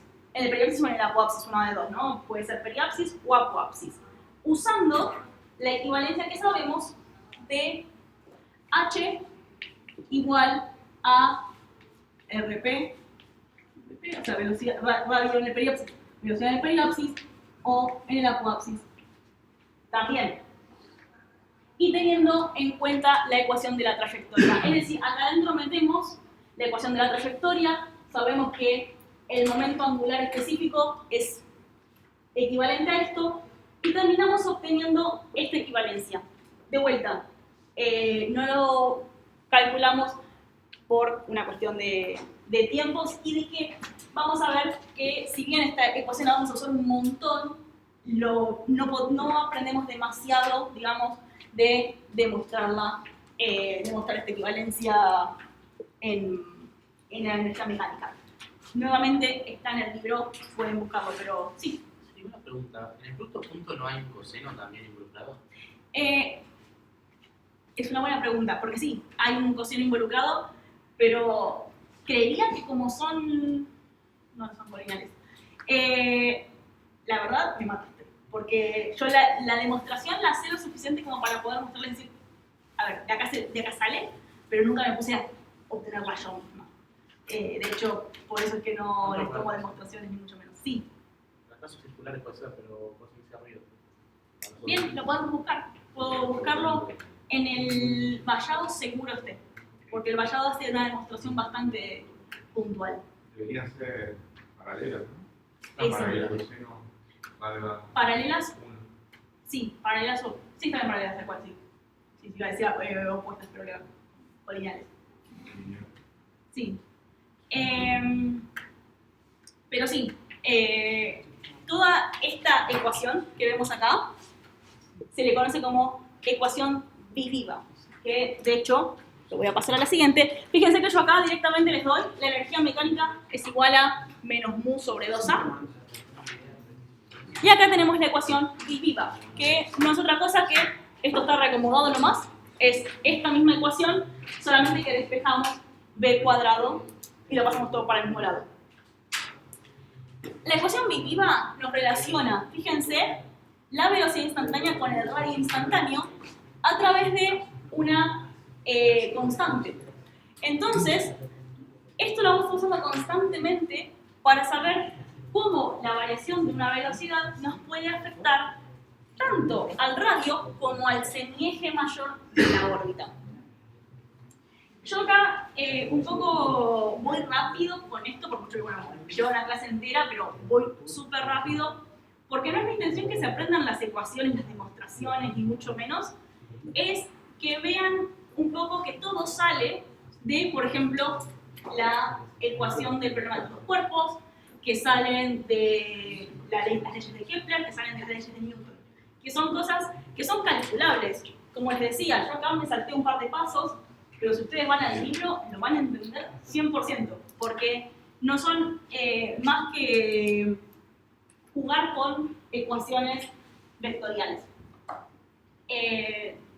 Nada, yo siempre digo que si mecánica racional es el nivel 5, este es el nivel 2. Así que es mecánica racional súper aplicada. Bueno, esta ecuación, la voy a volver a escribir acá arriba.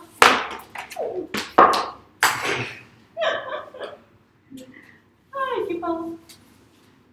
Bien, esta ecuación,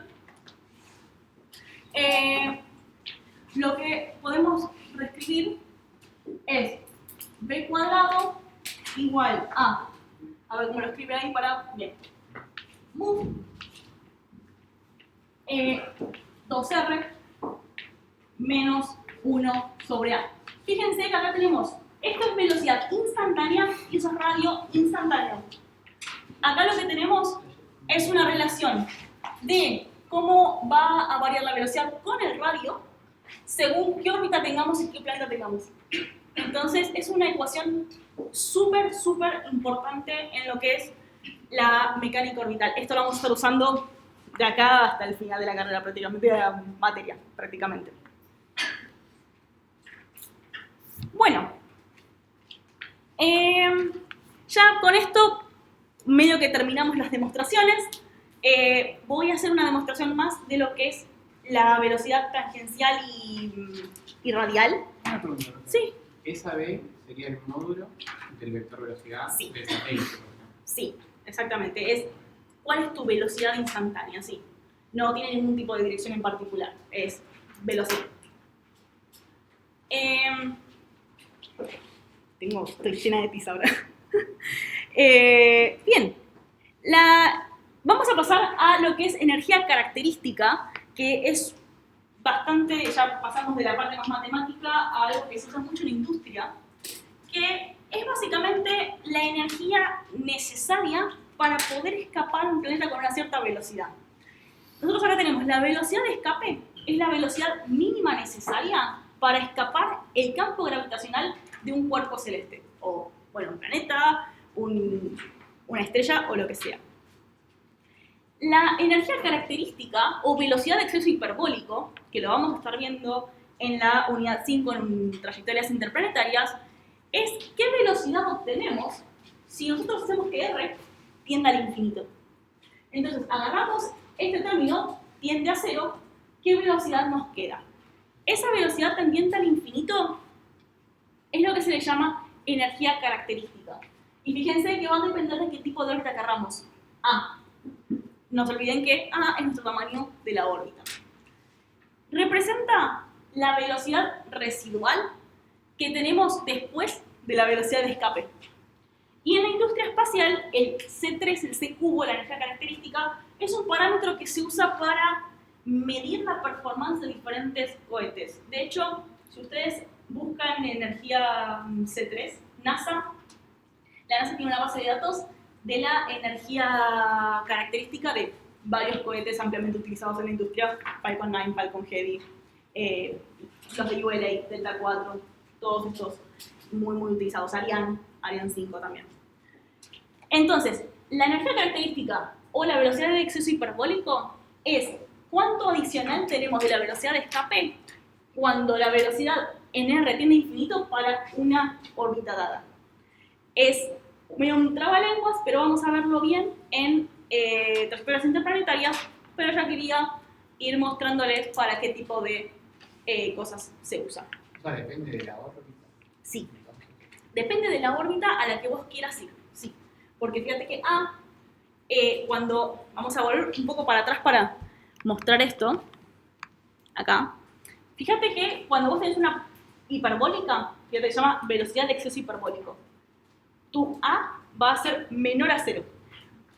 Acá, esto en vez de restar va a sumar. Y ahí tenés fíjate que acá tendrías energía negativa si tenés una órbita cerrada, una órbita elíptica, porque A es mayor a 0. Si A es menor a 0, ahora de repente tenés energía positiva. Y la energía positiva implica que vos no estás no estás atrapado por el campo gravitacional del planeta. No tenés un movimiento periódico. Entonces, esta A va a variar según el tamaño de tu hipérbola. La hipérbola, por mucho que obviamente va a estar abierta, cuán grande sea, fíjate que acá tenemos una hipérbola gigantesca que pasa prácticamente recta al lado de la Tierra. Esto, si bien es una parabólica, tranquilamente podría ser una hiperbólica muy cercana a 1. Fíjense que la diferencia entre esto y esto es importante. Bueno, la diferencia entre esto y esto la da el valor de A. A nos dice cuán grande es la hipérbola. Entonces, cuanto más grande es la hipérbola, más rápida es la velocidad y por ende más velocidad de exceso hiperbólico necesitamos. O sea que si querés escapar, digamos, recto hacia arriba es mucho más difícil que si quieras. Exacto, sí, exactamente. Bueno, déjenme ver la hora. Ya estamos sobre la hora. A ver. Vamos a hacer una cosa. Velocidad radial y tangencial lo voy a saltear. Lo vamos a ver la clase que viene. Y voy a pasar a elementos orbitales clásicos. Así ya con esto cerramos la clase. Y la clase que viene seguimos con lo que nos quedó pendiente. Como les decía en la clase pasada, tenemos 6 elementos clásicos que nos definen una órbita, que son semieje mayor, inclinación, excentricidad, ascensión recto del nodo ascendente, argumento del perigeo y anomalía verdadera. Vamos a suponer que todos estos se pueden usar siempre en nuestro caso, porque vamos a suponer que hacemos excepciones para órbitas circulares y otro tipo de órbitas que no tienen definidos estos parámetros. Después vamos a ver algunos que se usan adicionalmente. Bueno, vamos a definirlos uno por uno. El semieje mayor tiene unidad de longitud, es decir, metros o kilómetros. Ojo con esto, cuando usan este tipo de ecuaciones, de usar siempre las mismas unidades. Es decir, si ustedes tienen el parámetro gravitacional estándar, el mu, en kilómetros, usen kilómetros en el radio, o si lo tienen en metros, usen metros en el radio. Eso es el error más común que vemos siempre, es el error, lo hago yo, lo van a ver que más de una vez me va a pasar en alguna demostración, algún ejemplo, de usar kilómetros en vez de metros. ¿Y qué pasa? Como está el cubo, como está el cuadrado, se hace un error gigante. Bien, pero el semieje mayor tiene unidades de longitud. Está definido como la mitad del eje mayor de la elipse, el eje mayor siendo de punta a punta el lado de mayor dimensión. Se relaciona con el periodo, como lo vimos, y con la excentricidad de la órbita, porque cuanto más diferente sea A de B, semieje mayor de semieje menor, mayor va a ser la excentricidad. Y por supuesto, esto es algo importante también. Recordemos que en una órbita la Tierra está en el foco y por ende A no necesariamente es igual al radio, porque el radio se mide desde el centro y la Tierra va a estar en un foco. Entonces, a menos que la órbita sea circular, A no es igual al radio. También es otro tema para tener cuidado. Voy a pasar medianamente rápido, pero si hay alguna pregunta, pregunten tranquilos. Bueno, siguiente es la inclinación. La inclinación es un parámetro que está medido en ángulo. Es el ángulo entre el plano ecuatorial y el plano orbital. Fíjense, acá se ve muy bien en la imagen de abajo a la izquierda. Fíjense, tenemos la rotación de la Tierra, que es lo que define el ecuador. Y la inclinación orbital está dada a partir del ecuador. Se mide entre 0 y 180. Ahora, ¿qué pasa? ¿Por qué entre 0 y 180 y no 0 y 90? Porque tranquilamente, a ver, si yo de este lado tengo 10 grados o de este lado tengo 10 grados, es lo mismo. Simplemente es una órbita que está rotada, pero es exactamente la misma inclinación. Se toma entre 0 y 90 si el satélite se mueve en la misma dirección que la rotación de la Tierra, y entre 90 y 180 si el satélite se mueve en sentido opuesto a la rotación de la Tierra. ¿Cómo es esto? Vamos a hacerlo rápidamente. Tenemos la Tierra. Vamos a suponer que no tiene inclinación, o sea, porque lo vemos sin inclinación, así es más fácil de visualizar. Vamos a dibujarlo 2 veces, así se entiende bien. Y la Tierra rota para aquel lado. ¿Sí? Entonces, si la Tierra rota para allá, y nosotros tenemos acá 2 órbitas exactamente iguales, pero en un caso, el satélite recorre la órbita en este sentido. Fíjense que la velocidad del satélite y la velocidad que tiene la rotación de la Tierra van en el mismo sentido. Si el satélite lo recorre en este sentido, la rotación de la Tierra va para allá y el satélite va para el otro lado. Fíjense que acá va en la misma dirección y acá opuesto. Esto se llama sentido directo y esto es sentido retrógrado. También se le dice prógrado, pero es más raro, se suele decir directo. ¿Se entiende esto o alguien que tenga alguna duda? Bueno, esto es lo que nos define. Fíjense que esto es exactamente la misma órbita, pero esta uno diría que tiene un ángulo de 45 grados, por ejemplo, y este 135. Es la forma que tenemos de saber si el satélite acompaña la rotación de la Tierra o no. Después, excentricidad, que no tiene unidades, es el factor de forma de la órbita. Para órbitas cerradas va entre 0 y 1. 0 puede, o sea, es mayor o igual a 0, pero necesariamente menor a 1. Las órbitas circulares tienen excentricidad igual a 0. Y cuanto mayor es la excentricidad, mayor diferencia hay entre el periapsis y el apoapsis. Es decir, entre el punto más cercano y el punto más lejano. Por ende, también cuanto mayor sea la excentricidad, mayor diferencia de velocidades vamos a tener entre el punto más cercano y el punto más lejano. Y acá les dejo una definición de periapsis y apoapsis más formal, que es el punto de menor distancia al cuerpo celeste y mayor velocidad relativa, el periapsis, y el apoapsis exactamente lo opuesto, punto de mayor distancia con menor velocidad relativa. Lo de la mayor velocidad o menor velocidad se da por la segunda ley de Kepler. Sí. ¿Podría repetir cómo se llama? Sí. Esto es directo. Esto es una órbita directa o movimiento directo. Y esto, retrógrado. Es una órbita retrógrada o movimiento retrógrado. Bueno,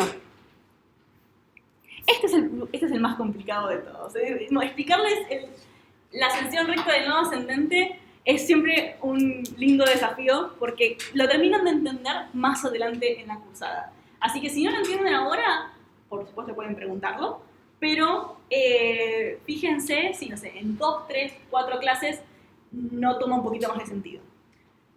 Bueno, nodo ascendente es el punto donde el satélite pasa al cruzar el ecuador de sur a norte, por eso es ascendente. Está el nodo descendente, que es de norte a sur. El RAN, que es la abreviación de todo esto en inglés, el RAN está medido desde el este, hacia el este, disculpen, está medido hacia el este desde lo que se le llama el primer punto de Aries. El primer punto de Aries es el equinoccio de primavera según el hemisferio norte, es decir, el equinoccio de marzo, hasta el nodo ascendente. Es decir, ahora lo complicado que la gente no visualiza, por supuesto, porque es difícil de visualizar, es que es este punto de Aries. Es básicamente el punto que marca, o sea, dónde está el Sol sobre el ecuador en el momento preciso del equinoccio de marzo. El equinoccio de marzo es el punto donde estamos de forma completamente perpendicular a la línea del solsticio. Es decir, 21 de marzo suele ser en general, es un horario específico donde se da precisamente que la Tierra en su órbita pasa a 90 grados de los solsticios. Solsticios es otra forma de decir el periapsis y apoapsis de la Tierra con respecto al Sol. Entonces, básicamente es un punto sobre el ecuador que está dado por un fenómeno astronómico. No se preocupen que el RAN no lo vamos a usar demasiado, porque el RAN es un parámetro que varía mucho con las perturbaciones, entonces no se suele usar como fijo, sino que se suelen usar otros parámetros como la hora local de nodo ascendente, que lo vamos a ver más adelante. También se lo denomina longitud del nodo ascendente, pero tengan cuidado porque según el sistema coordenado que usen puede ser diferente. Es decir, puede variar entre ascensión recta o longitud. Toma valores de 0 a 360 porque puede dar toda la vuelta hasta estar a 1 grado hacia el otro lado, digamos, del primer punto de Aries. A veces se lo mide en horas, minutos y segundos, como pasa con cualquier ángulo. Y puede cambiar en el tiempo, como les decía, por las perturbaciones. ¿Alguna pregunta sobre esto? Sí, decime. ¿Dónde estaría la eclíptica? Bien, la eclíptica. La eclíptica básicamente es el plano, para todos, es el plano que define la Tierra alrededor del Sol. Es decir, la Tierra y el Sol comparten el mismo plano, es el plano de la eclíptica. En este caso, todavía no entra en ningún lado. Sí, por supuesto, este movimiento para determinar dónde está el equinoccio de marzo sí va a estar dado por la eclíptica, pero por ahora no incorporamos nada sobre eso. Solo el Ecuador. Sí, exactamente, solo el Ecuador. Una pregunta. Sí. Entonces, el punto de Aries Sí. es el punto sobre el Ecuador dado por... Sí, es. Entre la eclíptica y la inclinación del Ecuador celeste, o sea, el horizonte del Ecuador celeste cuando el Sol pasa de sur a norte Sí. y está a 90 grados de la Tierra, ¿no? Exactamente, sí. A ver, bueno, vos decís dónde la eclíptica, ahí Eric lo dijo. Vos tenés la eclíptica, es decir, míralo recto al Sol, ¿sí? Desde la Tierra, pensá la Tierra como un objeto que orbita, mirás recto al Sol. En el momento en el que vos estás a 90 grados, ¿qué punto del ecuador hace? Porque el ecuador está inclinado, entonces hay un eje de intersección entre la eclíptica y el ecuador. ¿Qué parte del ecuador está tocando la eclíptica en ese momento? Ese es el punto de Aries. Y muchas veces se usan diferentes sistemas. El más común es usar el que se dio en el 2000. En el 2000 es el punto de referencia para el punto de Aries, por eso es EM2000, algo por el estilo se llama el modelo que se usa. Pero sí, ¿qué pasa? Lo más importante que ustedes tienen que ver es, más allá de cómo se mide, ¿qué es el RAN? Es el punto por donde pasa la órbita el ecuador. Estas dos órbitas, si fueran exactamente iguales, solamente cambian el sentido, tienen un RAN exactamente opuesto.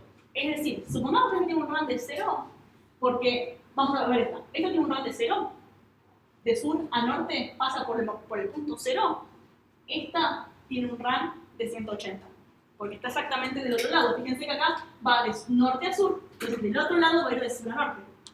Entonces, ¿dónde cruza el ecuador de sur a norte? Eso es lo importante con lo que se tienen que quedar. Después, cómo se mide es un tema un poquito más elaborado. Igualmente lo vamos a ir viendo. El punto de Aries sí. sería de puntos de donde se mide a Sí, la... exacto. Ese punto de Aries hacia el este se mide el RAN. Sí. ¿Y influye la rotación de la Tierra? No, O sea, no se tiene relación a la superficie terrestre. exacto. Es un punto sobre el ecuador. A ver, si vos vas al meridiano de Greenwich, estás en 0, por mucho que sea otoño, invierno, primavera, verano. 0. Bueno, esto es lo mismo. El punto de Aries está en un punto dado. No cambia según el año. Sí.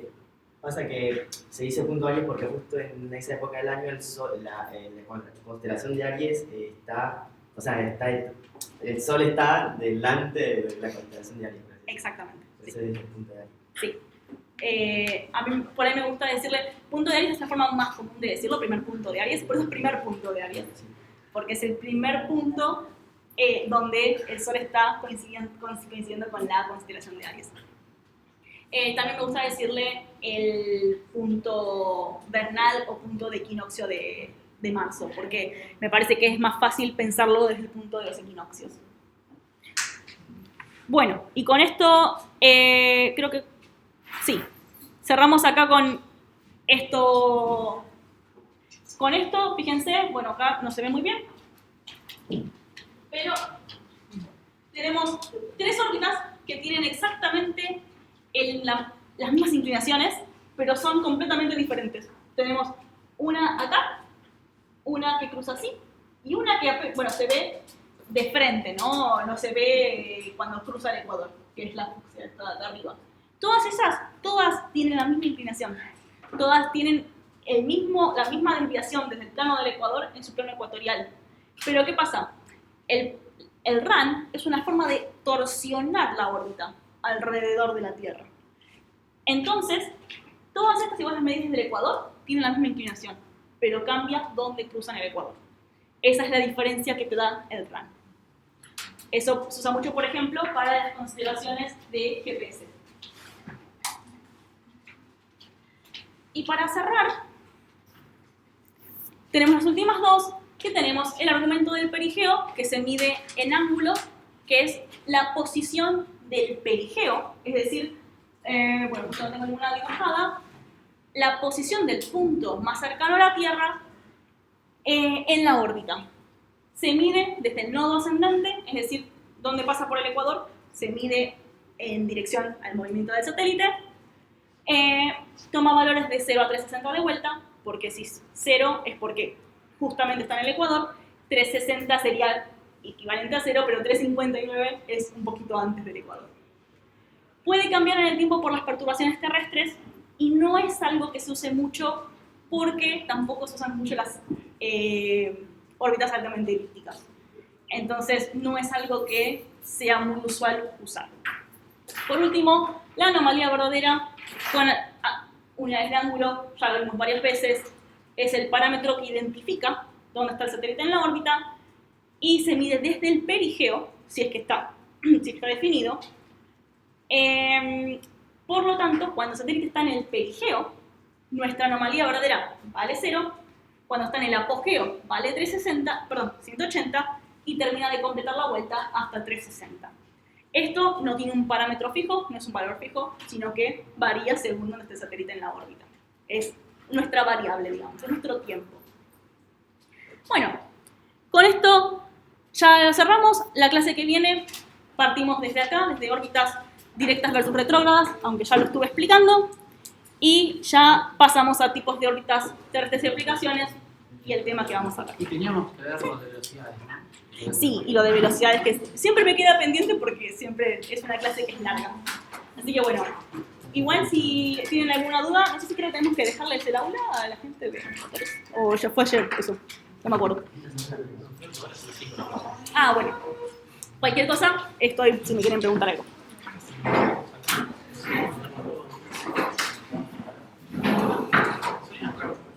Ahí voy. Un segundo que...